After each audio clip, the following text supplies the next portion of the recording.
오늘 우리에게 주신 말씀은 계시록 20장 1절로 15절입니다. 신약 성경 419쪽이고요. 6절까지 한 목소리로 합독하겠습니다.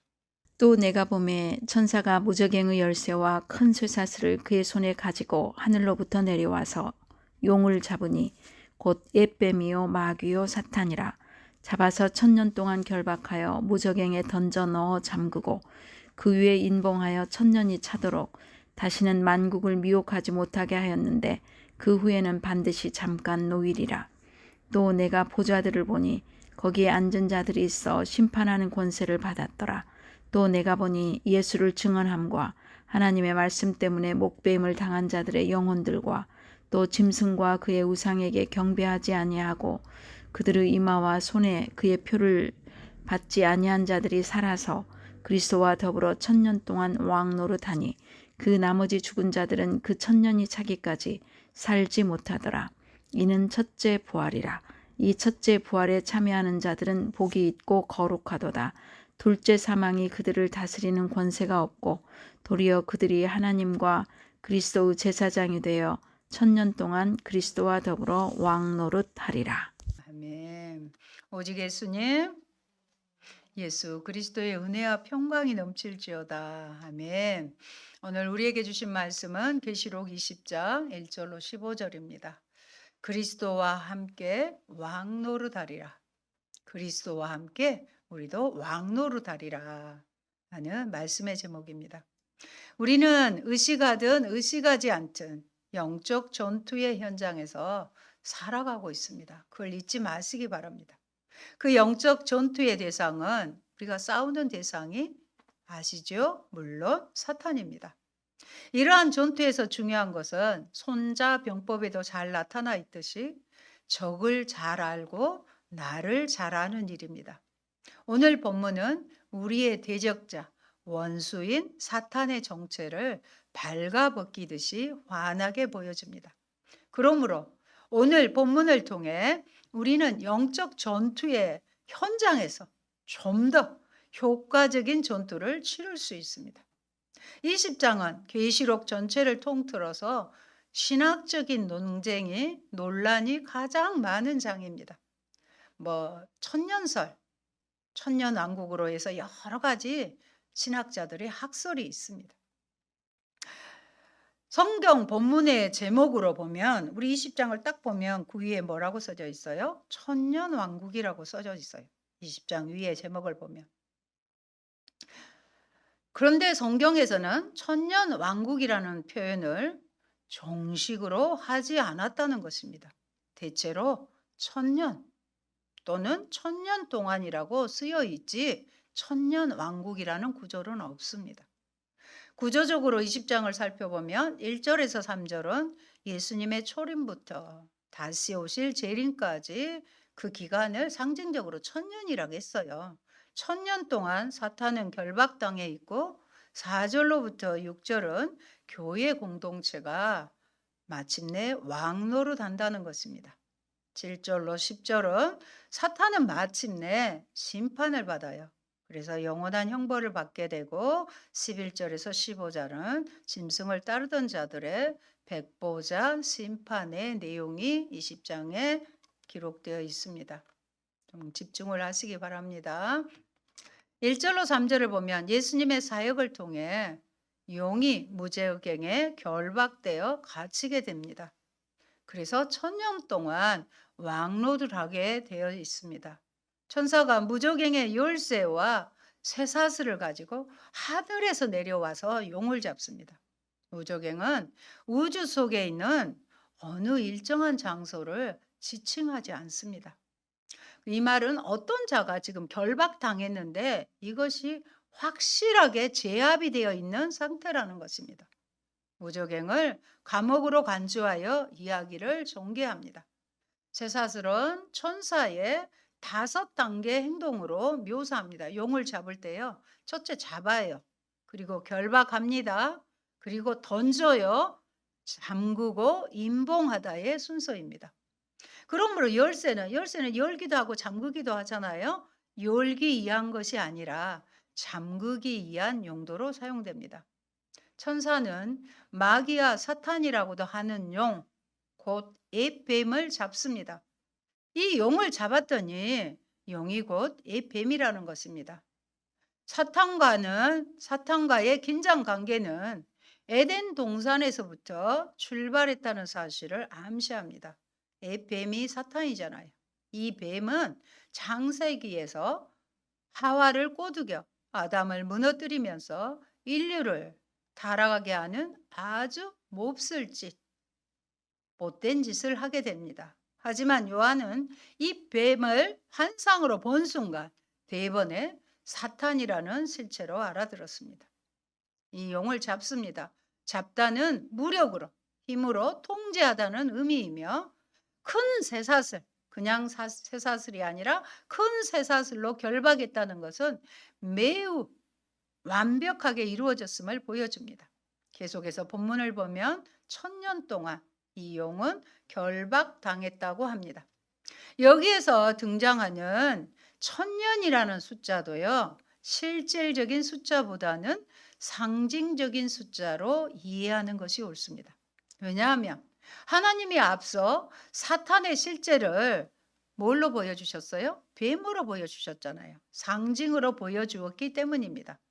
용의 결박은 예수님의 사역과 죽으심과 부활을 통해 일어난 사건입니다. 예수님이 십자가에 죽으실 때 사탄의 머리를 박살내게 됐잖아요. 부활하셔서. 그래서 머리를 상한 사탄은 이미 결정타를 먹었고 이 승부는 절대 뒤집어질 수 없다는 뜻입니다. 하지만 이놈은 아직도 기운이 미미하게 남아 있습니다. 뱀을 탁 머리통을 치면 팍 즉사를 하는 게 아니라 계속 꾸물럭거리고 있잖아요. 아직도 남아있는 기운을 가지고 공중 권세 잡은 자로서 성도를 미혹하여 세상을 미혹하고 있습니다. 미혹의 배후에는 거짓의 아비인 마귀, 사탄이 있다는 것을 기억하셨으면 좋겠습니다. 용의 결박 기간은 1000년인데 용이 결박되고 무저경에 갇히게 된 1000년은 예수님의 초림부터 이 땅에 오심으로부터 재림의 기간을 의미해요. 1000년이 아닙니다. 그 상징이라는 것이죠. 예수님의 십자가 사건부터 예수님이 다시 오시는 그날까지 우리는 이것을 상징적인 1000년으로 이해해야 합니다. 또 신약시대의 은혜의 기간 전체를 말하는 기간으로 하나님께서 역사 속에 개입하신 기간입니다. 그러므로 무저갱은 용이 갇혀있는 임시 감옥입니다. 용이 영원히 형벌을 받아야 할 장소는 바로 두 짐승이 던져진 바 있는 어딜까요? 유황불이 타는 불못입니다. 한편 1000년 동안 악의 대장인 사탄을 결박하는 것은 기독교 시대에 구원받은 자들이 문제없이 선교 활동을 할 수 있도록 하신 땅끝까지 주님의 복음을 전하도록 하신 하나님의 기쁘신 은혜의 배려입니다. 7절에 용은 1000년 후에 잠시 풀려지게 되는데 하나님의 계획 속에서 1000년이 다 찬 후에 잠깐 동안 사탄의 미혹 활동이 전개됩니다. 사탄의 결박은 사탄의 존재의 소멸을 의지하지 않아요. 그의 권세가 그리스도의 십자가 사건으로 결박당했잖아요. 제압당했다는 측면을 강조하여 드러내고 있습니다. 곧 사탄은 예수님의 십자가에 의해서 철저하게 결박당했지만 동시에 재림의 때까지 왕성하게 활동한다는 사실입니다. 그러나 만국을 미혹하게 하는 사탄의 사역은 상당히 제한적으로 이루어질 뿐만 아니라 그리스도인들에 대하여는 철저하게 사탄의 계획에는 실패로 돌아가게 될 것입니다. 7절에서 10절은 1000년이 다 찬 후에 교회 공동체를 향한 용의 활동과 마지막입니다. 하나님의 정해진 시간이 도래하자 사탄이 감옥에서 무저갱에서 잠시 풀려나와 땅의 사방 나라들을 유혹하는 활동을 전개합니다. 여기에서 차다라는 동사는 모든 구속의 역사에는 하나님의 정해진 시간들이 있는데 바로 그 정하신 시간이 도래했다는 뜻입니다. 그래서 하나님의 때를 우리는 기다리고 또 인내해야 되는 것입니다. 생각해 보면 예수님이 이 땅에 오시는 순간 하나님의 나라는 이미 임했습니다. 회개하라, 천국이 가까웠느니라. 천국이 하나님 나라잖아요. 예수님이 오신과 동시에 하나님 나라가 임했어요. 우리가 하나님의 임재를 이 땅에 오심을 세 가지로 이해합니다. 임했고, 임하고 있으며 임할 것이다입니다. 완성되지는 않았지만 하나님의 나라가 이미 임했다는 것입니다. 하나님의 나라가 임했습니다. 1000년 동안 결박된 사탄은 승부를 뒤집을 수 없는 결정타를 먹었습니다. 하지만 완전히 끝장날 때까지 기운이 남아있어 교회와 세상을 흔들고 혼미하게 한다는 것을 문학적으로 이렇게 표현한 것입니다. 사탄은 미혹하기 위해서 유혹하는 자가 사탄이잖아요. 에덴 동산에서부터 유혹한 자였습니다. 감옥에서부터 나옵니다. 미혹의 대상이 만국인데요. 나라들이라고 해야 할 것입니다. 8절에서는 땅의 사방 백성, 곧 곡과 마곡이라 하여 좀 더 구체적으로 표현합니다. 사탄은 감옥에서 잠시 풀려나와 자신에게 속한 자들을 또 미혹하여 자기의 힘을 극대화하려고 시도할 것입니다. 에스겔 38장, 39장에서는 곡이라는 왕이 있는데요. 마곡이라는 지역을 통치하는 왕입니다. 그들은 강력한 연합군을 형성하여 포로로부터 회복된 이스라엘을 향하여 전쟁을 일으키게 되죠. 여기에서 곡을 중심으로 하는 연합군은 어떻게 됐을까요? 처참한 패배를 하고 만국은 천하만국은 여호와께서 참 하나님이심을 알게 되는 것입니다. 계시록 19장 17절에서 21절에 보면 백마 타고 오시는 예수님과 짐승과의 전쟁이 나오죠. 또 20장에서는 7절로 10절에 용 사탄 한 무리와 교회 공동체와의 전쟁이 동일한 전쟁임을 알 수 있습니다. 그리고 16장에 아마겟돈 전쟁과도 동의합니다. 이러한 일련의 전쟁은 잘 들으세요. 물리적인 전쟁이 아니에요. 나라와 나라 사이의 전쟁이 아닙니다. 영적 전쟁입니다. 이것은 물리적 전쟁으로 오해하여 어떤 구체적인 나라들과의 전쟁으로 몰고 가는 일은 없어야 할 것입니다. 그러면 영적인 전쟁이라면 뭘로 이길까요? 말씀으로 이겨요. 그래서 말씀 제가 귀에 진짜 딱지가 얹을 정도로 이렇게 강조해서 말씀하고 있는 것입니다. 사탄이 땅의 사방 나라들을 미혹하여 교회 공동체와 전쟁을 벌이지만 결과는 이미 알고 있잖아요. 패배합니다. 하늘에서 불이 내려온 것은 하나님을 대적하는 행위에 대한 심판입니다. 불은 심판을 의미합니다. 사탄의 최후입니다. 사탄이 땅의 사방 나라들을 미혹하여 교회 공동체를 향한 전쟁을 일으키지만 패하여 살아서 불과 유황의 못에 불못에 던져지게 됩니다. 심판의 극대화를 보여줍니다. 오늘 20장에서 4절로 6절 보면은요, 삽입이 들어 있습니다. 끼워 넣기가 들어 있어요. 1000년 동안의 왕 노릇에 동참하는 교회 공동체의 모습이 기록됩니다. 천상에 존재하는 교회 공동체에게 심판하는 권세가 주어집니다. 교회 공동체는 보좌에 앉아 심판하는 권세를 받은 자들을 교회 공동체라고 합니다. 교회 공동체는 어떤 자일까요? 순교 장한 자들을 통해 투영이 됩니다. 이들은 예수님의 증거와 하나님의 말씀을 지키기에 그들은 짐승과 그의 우상에게 절하지 않고 짐승의 표도 받지 않으므로 목배임을 받아 죽임을 당합니다. 요한계시록에서 성도들이 죽임을 당한 후의 상태를 영혼이라고 표현합니다. 육은 이 세상에 묻히죠. 이 땅에 묻히잖아요. 화장을 하든지 묻힙니다. 영혼의 상태로 존재한다는 것입니다. 목배임을 받은 영혼들에 대한 소개는 곧 모든 그리스도인들에게 적용되는 것으로 이해하는 것이 가능합니다. 천상에 하늘의 교회 공동체는 1000년 동안 왕노릇합니다. 그러니까 천년 왕국이라고 속히 사람들이 말하는 이 왕국은 이 땅의 왕국이 아니고 천상에 속한 하늘에 속한 교회 공동체 천년 왕국이라고 할 수 있겠습니다. 순교자들을 비롯한 모든 성도들은 1000년 동안 하나님의 왕권을 드러내는 왕노릇에 동참합니다.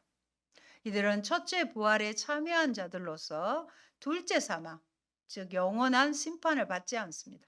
첫째 부활은요, 1차적으로 말하면 순교자들이 다시 살아나는 정황을 가리켜 말하는 것입니다. 예수의 복음 때문에 죽임을 당한 자들이 다시 살아나는 것입니다.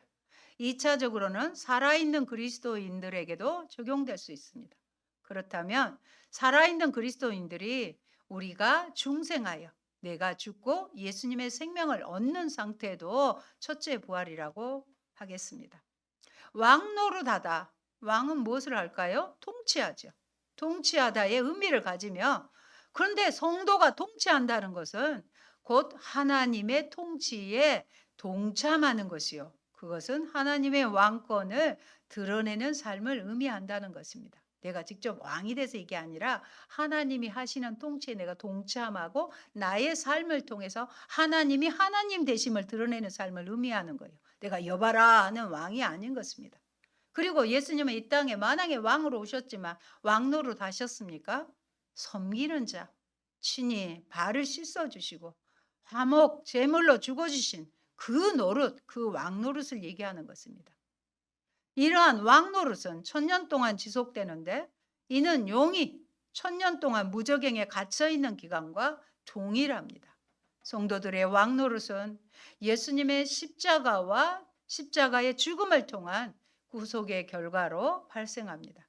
천년의 기간은 예수님의 십자가 사건, 예수님이 다시 오셨는데 그 핵심이 뭐예요? 십자가의 사건이잖아요. 십자가 사건에서 출발하여 예수님의 제 이름으로 마무리되는 것으로 이해할 수 있습니다. 하나님이 이 역사의 시간을 쫙 걷어내고 이 땅에서 앞서 살아남은 자와 이 땅에 살아남은 자와 앞서 숨져간 자들 그리스도 안에서 잠든 자들 모두를 포함해서 1000년 동안 왕노릇 한다는 말입니다.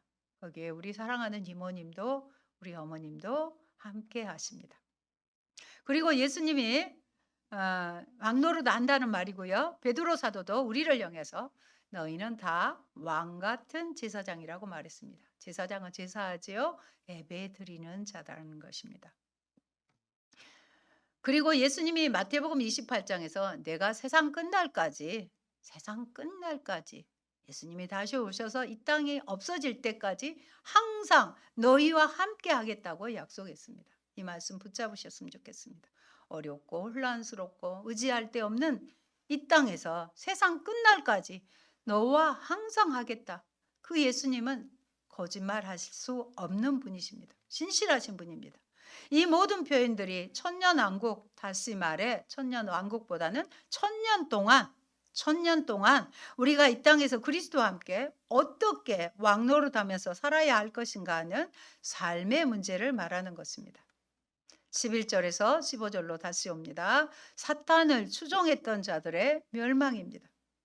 바벨론 두 짐승 그리고 용과 같은 심판의 대상 중에서 마지막 남은 목록으로 사탄이나 짐승을 추종했던 자들에 대한 심판을 소개합니다. 하나님은 보좌에 앉아 계시는 분으로 역사를 주관하시는 심판의 주이십니다. 우리는 계시록에서 보면 계시록 4장에 하늘 보좌에 문을 열어보시잖아요. 우리가 이 땅 살 때 죽을 것 같고 소망이 없고 힘들 때 그러나 이 정말로 뒤죽박죽하고 혼란하고 혼돈한 이 세상 암흑이 흑암이 지배하는 이 세상일지라도 모든 통치는 하늘에 계신 하나님의 보좌에서 이 땅을 통치하고 계신다는 이 믿음을 여러분은 결코 잊어서는 안 되는 거예요. 그분이 다시 오셔서 마지막 최종적으로 심판하실 것입니다.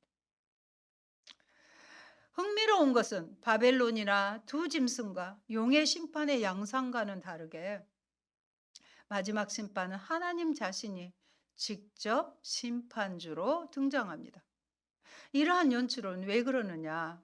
하나님의 형상대로 지음받은 인간들에 대한 심판이기 때문에 발생한다고 볼 수 있습니다. 하나님 사람을 지어놓고 보시기에 심히 좋았잖아요. 저는 아직 손자, 손녀가 없습니다만은 태어나면 얼마나 기쁠까 기대하고 있어요. 응? 그랬던 자들이 하나님을 배신하고 할 때 그들에 대한 심판을 직접 해야 되지 않겠습니까? 하나님의 보좌가 모든 세상 역사와 통치의 시작이며 중심이고 영광의 기결점이라고 이야기하는 것입니다. 12절에서는 죽은 자들이 실제적으로 심판받는 장면을 직접 보고 있는 내용을 소개합니다. 죽은 자들이란 믿지 않고 죽은 자들을 가리킵니다. 예수님을 믿지 않고 예수님의 생명이 없이 죽은 자들을 말합니다. 성경에서 죽었다는 것은 영적으로 죽은 자들을 일컫는 말입니다. 우리를 향해서는 죽었다 하지 않아요. 어떻게 말해요? 나사로가 잠들었도다. 잠잔다고 하는 거예요. 잠을 잔다는 것은 언젠가는 일어난다는 것을 전제하는 것이지 이렇게 믿지 않는 자에게는 죽었다 한다는 것입니다. 하나님 보좌 앞에 믿지 않는 불신 영혼들이 서 있다는 말입니다. 두 종류의 책이 펴져 있는 것으로 소개됩니다. 책들은 뭔가를 기록하잖아요. 죽은 자들의 행위를 기록한 책이며 다른 책이란 생명책으로 구원받을 자들의 이름이 기록된 책입니다. 이 두 종류의 책이 펴져 있다는 것은 이 두 부류의 사람들이 최종적인 구원과 심판의 자리로 구분되는 순간임을 암시합니다. 유태인 학살되는 책 같은 거 또 이렇게 영화를 보면은요. 그들이 포로 수용소에서 더 노동력이 있는가 없는가 그걸 보기 위해서 온몸을 다 발가벗기고 막 달리기를 시켜요. 그래서 오른쪽 왼쪽 오른쪽 왼쪽 하면 바로 지하에 가서 가스실에서 죽을 자들. 아직은 살아남아서 일을 할 노동력 가치가 있는 자들로 이렇게 하기 때문에 그들은 살아남기 위해서 몸에 피를 내 가지고 화색을 좋게 하기 위해서 피를 자기 얼굴에 바른다는 그런 구조를 본 적도 있고 영화의 장면도 본 것이 됩니다. 마지막 최종적인 심판의 자리는 구원과 심판의 자리로 구원된다는 것입니다. 그 심판의 대상은 생명책에 기록된 자들이 아니라 책들에 그들의 행위가 기록된 죽은 자들, 그 불신자들이라는 사실이 분명하게 드러납니다. 여러분, 성경 전체에서 행위라는 것이 무엇을 말하고 있을까요?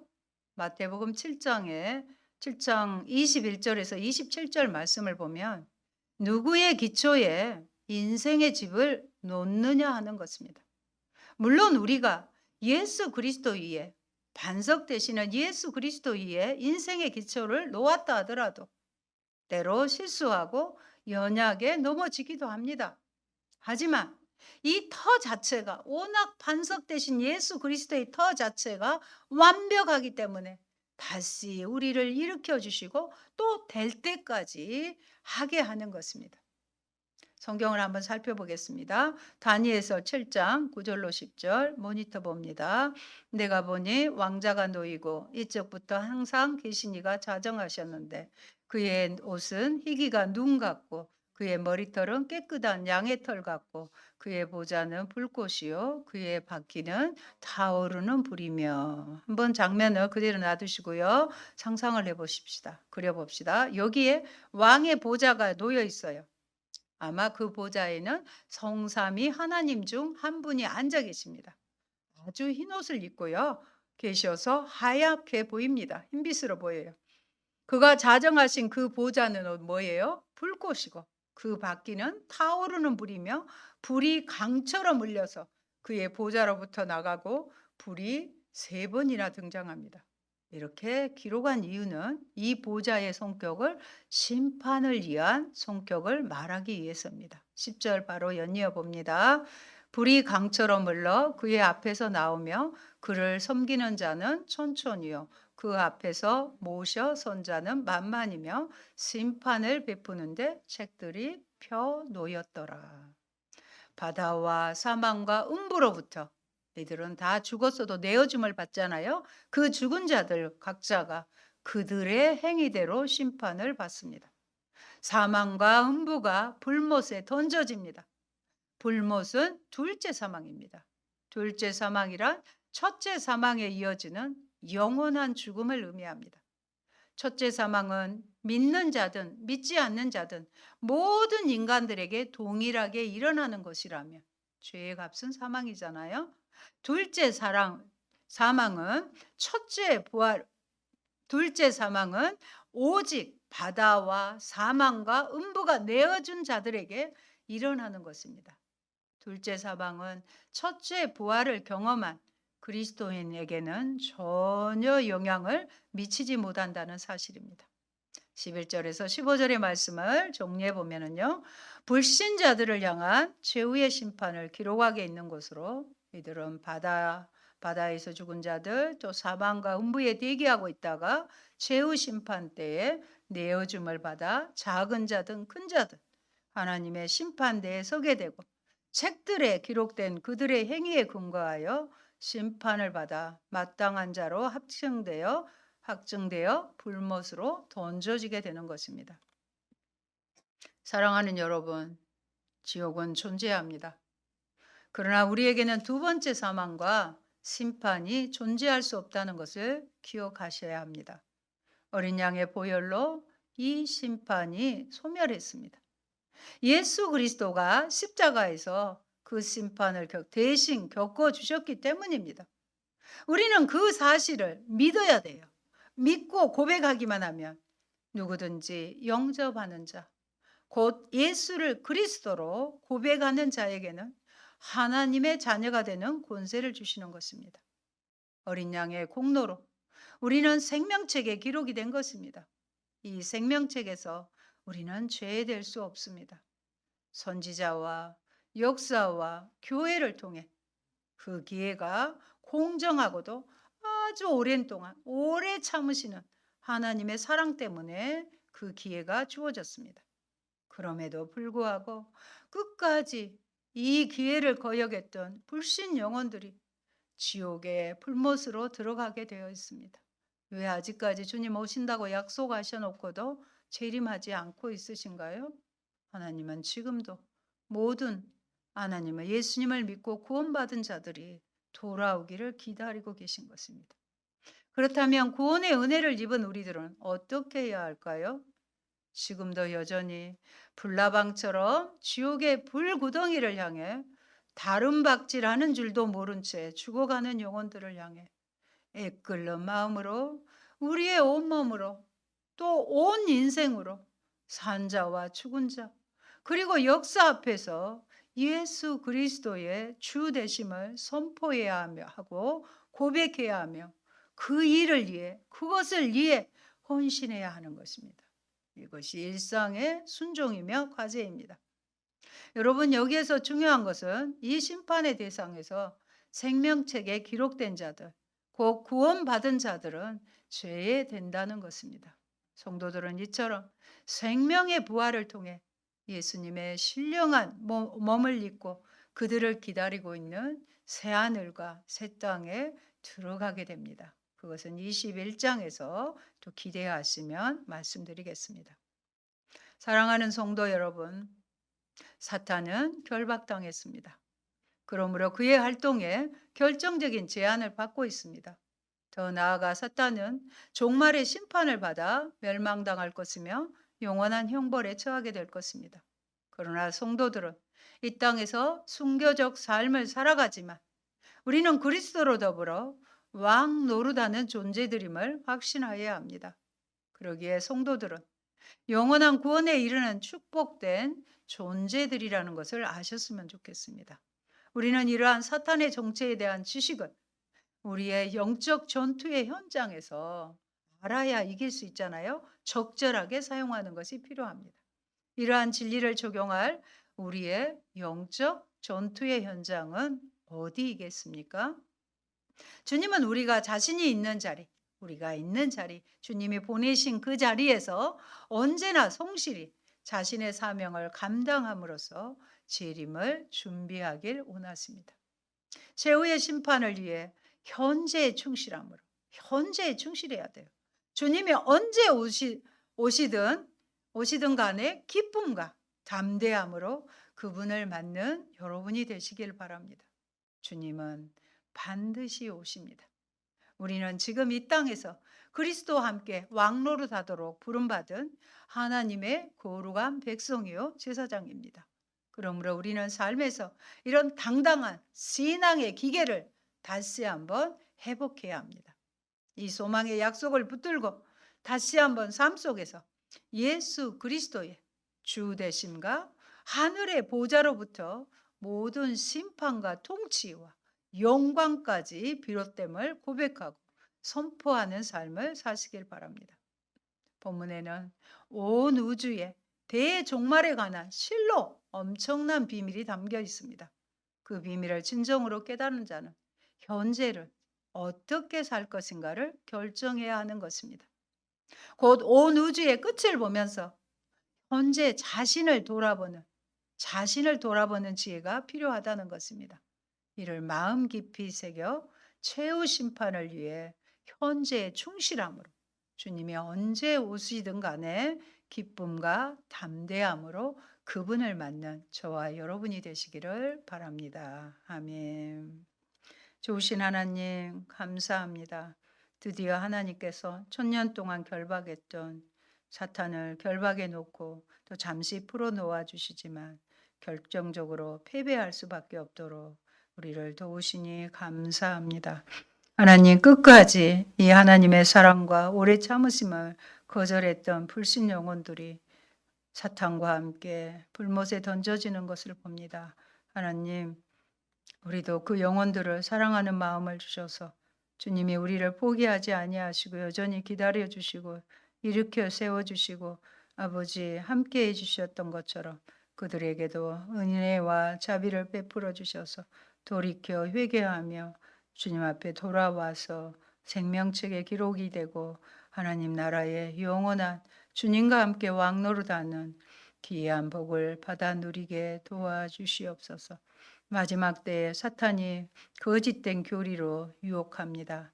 오늘을 충실히 살게 하시며 또 다시 오실 예수님을 준비하면서 기대하면서 또 당당하게 살아드리는 저희가 되게 하옵소서. 예수님 이름으로 기도합니다. 아멘.